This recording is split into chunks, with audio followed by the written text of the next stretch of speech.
Jillian stumbles haphazardly through the ghost-white birch trees, their shadows casting prison bars across the leaf-strewn forest floor, with only beams of moonlight to pierce the veil of darkness. She winces as crisp leaves and twigs crunch and snap under her feet, the breeze blowing just hard enough to elicit a shiver as it makes branches send more leaves spiraling down into her hair. She shivers again, feeling eyes on her back, sensing she is being watched. She can hear quiet, sinister words among the whisper of the swaying trees. Freezing and standing perfectly still as a stone statue, she pauses. Dread builds up in her heart, her stomach squeezes with knots. They're everywhere. They're watching her. They're coming for her. And for no discernible reason, they hate her. Jill, honey, would you like to hear a story? Her mom slowly opened the door to find her 8-year-old playing tea party with her stuffed toys. Jumping up in excitement, Jillian abandoned the tea party on the floor to hop into bed. Fables again? She laughs, her daughter nodding and squeezing her favorite stuffed animal, a fluffy yellow cow named Moo, in anticipation. Jillian was a sweet little girl with short curly black hair like her MIA father, and pale skin and blue eyes like her mother.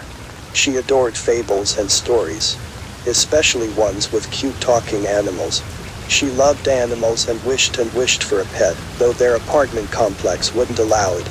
She liked to imagine herself as a princess from the stories, that lived in a forest cottage and had little animals to play with. Every night her mother would read her a story and promise to read her another one the next.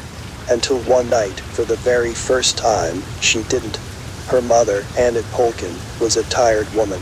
Her straight dark brown hair had begun to streak gray, the only sign of age to an otherwise pale, youthful face. Being a single mother and working hard to support herself and her daughter had taken a toll. Because of this, she was always looking for a big break. So when she went into Jillian's room that night, instead of a story, she had great news. Annette's mother had finally decided it was time to go live out the rest of her years in a senior citizen center, leaving Annette and her daughter her small country home. Ecstatic to get out of the city and the dingy, overpriced apartment, they began packing right away. Annette had already located a job near their new home, and as soon as they could leave they never looked back, certain they had found their story's happy ending. It is autumn and Jillian watches as a colored curtain of leaves fly up as they drive on the twisting forest road. Crossing a bridge that goes over the stream, she watches the hazy sunlight glint off the ripples, her legs bouncing to the soft music her mother has on the radio as she props Moo up in the window beside her. To Jillian it felt as if the trip had taken several hours, but when they finally pulled up to their new home, she thought she would burst with joy. It was a 2-story house made of red brick with lots of windows. Jillian was immediately reminded of the eldest pig's house in the story of the 3 little pigs. It was surrounded by a dense forest of birch trees, and had a large crumbling stone fountain in the front that didn't work, and was filled with soggy leaves. The forest looked like the ones from her stories, the kind that contains princess cottages, fairies, and happy critters. Last bit of sunlight, her mother unloaded all their few possessions. Thankfully Annette's mother had left her the old family furniture, so they didn't have to worry about that. While she worked on this, Jillian ran around the house, inspecting every nook and cranny.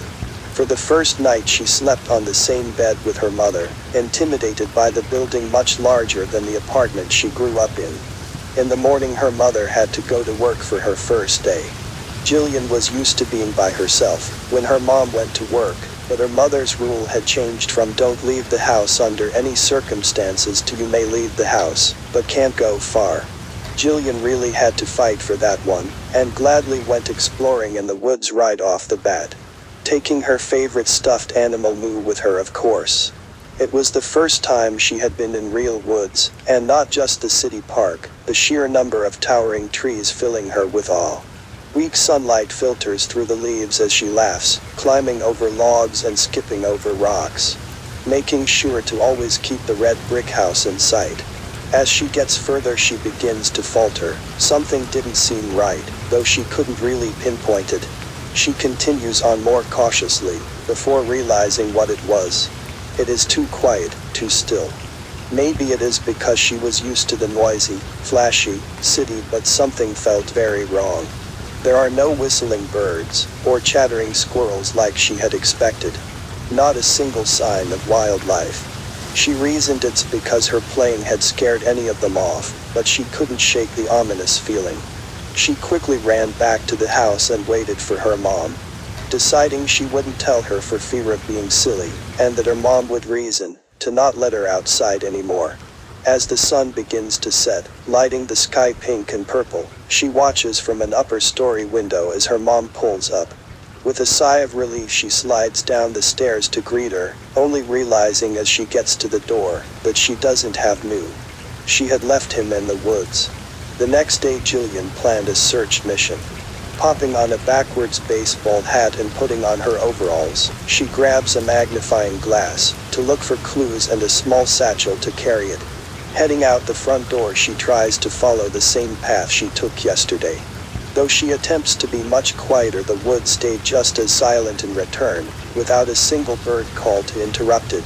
Stepping over the same logs and rocks she did last time, she becomes very worried for Moo. Luckily for her, it didn't take very long to find him. Or at least his head. She barely contains a gasp at the sight. The stuffed animal's head had been torn off its body, and stuck on top of a sharp stick wedged in the ground. Stuffing trailing around on the ground below it with no body in sight. She lightly brushes her fingers over its soft, yellow fabric and with a sniffle tugs the head off the stick, and places it in her bag. At the same moment she hears laughter. Light, malicious laughter that comes from everywhere and nowhere. Racing back to the house, she stumbles over roots, eliciting only more muffled, evil giggling. The red house gets closer and closer, but as she breaks out into the open she sees a fox sitting in the middle of the driveway, stopping her in her tracks. Picking up the nearest stick as a weapon, she waits for it to run off, feeling like she will explode with fear and tension. It only blinks at her, cocking its head. It gets up and trots forward, stopping when she steps back, raising the stick. Flipping its ears back, it looks almost disappointed, before turning and bounding gracefully into the underbrush. A minute later she hears a vehicle as her mom comes around the bend in the road, parking, and stepping out. "Hey, look who got home early. Are you playing adventure or something?" Jillian didn't want to go into the woods again the next day. In truth, she was afraid. Who was in the woods? Who heard her stuffed animal and laughed, and laughed, and laughed? She sat by the upstairs window contemplating this, when she glimpsed a flash of red movement below. A fox, possibly the same as yesterday, sat in front of the house looking straight up at her. A little disconcerted by its presence, she leans against the glass to see it better. Bang! She almost tumbles out of her seat as a large blackbird hits the window, flapping its wings crazily, and scattering inky feathers everywhere, before landing on the sill. Its beady eyes piercing into Jillian's, as it begins to peck, peck, peck at the glass. Down below the fox paced intensely, with Jillian not knowing what to do. Then the bird starts whispering at her. Inaudible chatter that sends chills up her spine. Snatching the curtains shut, Jillian regains her ability to move and runs downstairs, grabbing the broom by the door and peeking out of the large living room window.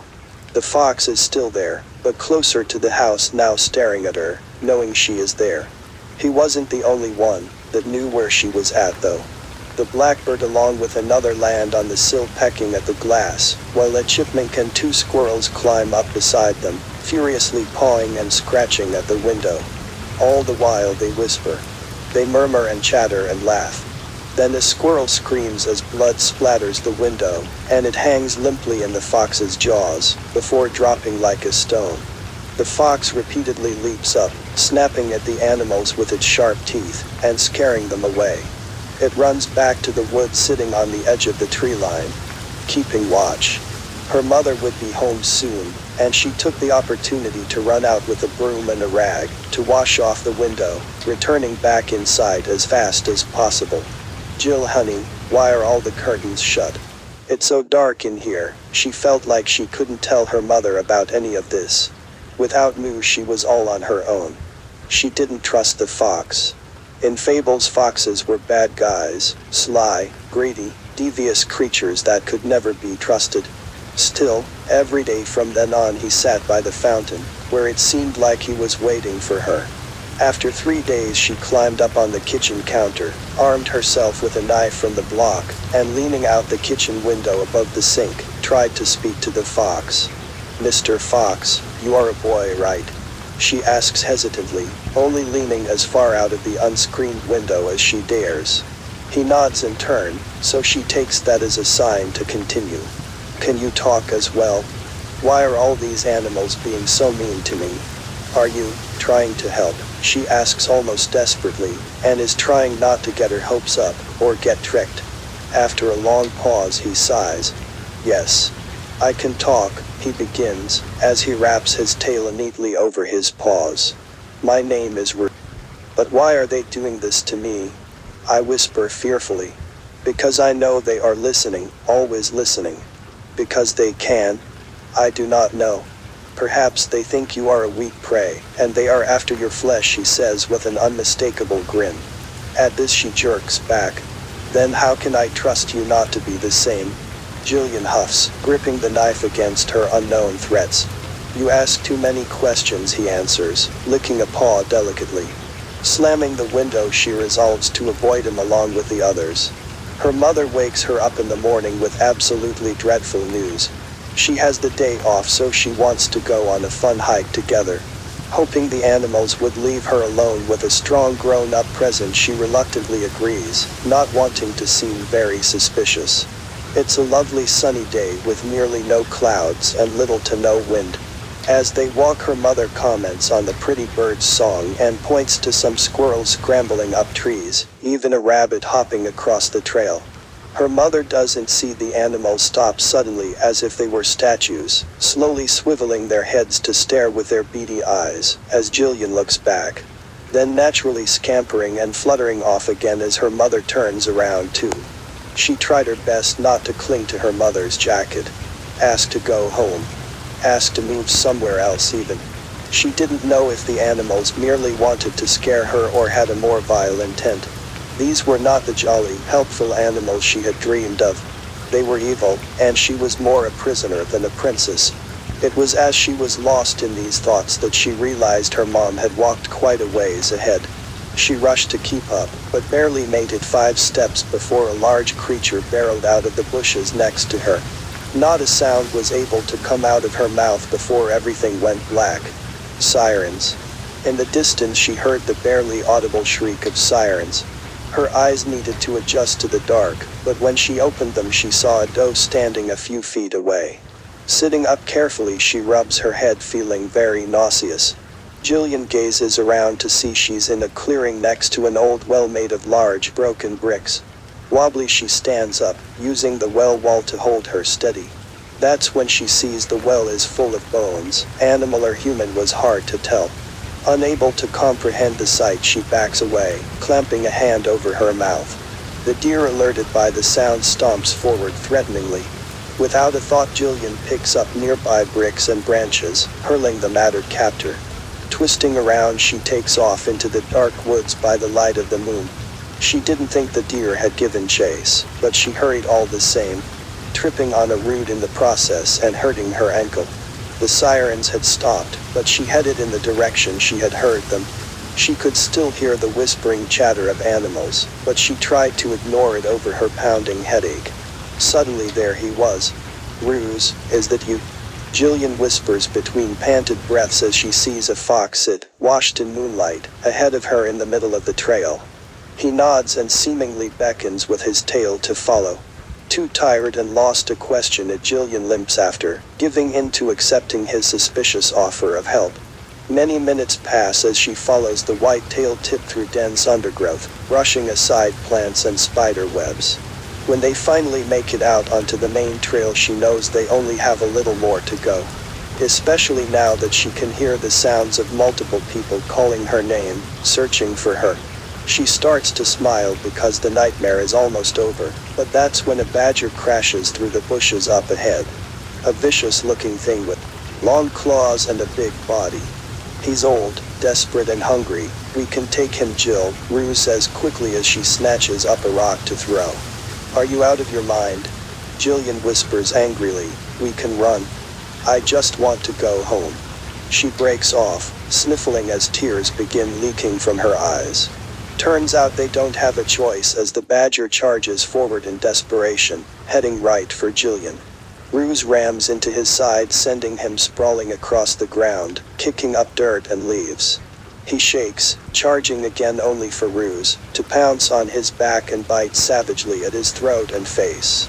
They tumble in a heap and the fierce fight settles soon enough, leaving the old badger slumped but breathing. Now Jill. You need to kill him. Use that sharp stone you have there, he puffs with labored breathing.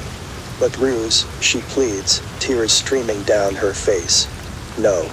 If you want the animals to leave you alone, if you want this to end, you'll do it, he growls ferociously. Scared she crawls toward the badger, holding the jagged rock so tight she thought it would cut her palm.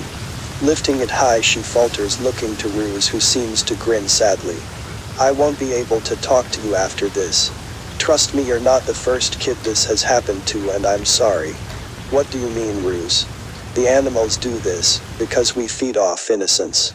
It's been a long time since we have gotten a meal. Some of us are very desperate, he says quietly, gesturing to the old badger. They like to scare their victims straight.